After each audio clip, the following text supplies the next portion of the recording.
That's the hack right here. Put some zip ties in a drill. Stick them in there.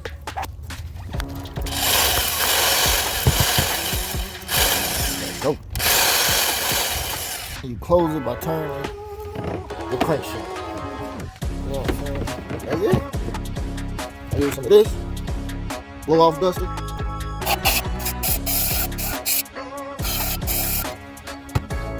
And my shop vac at the same time.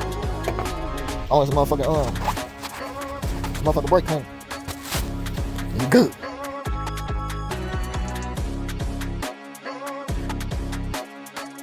Gonna clean out these little splatter pieces. The brake cleaning away.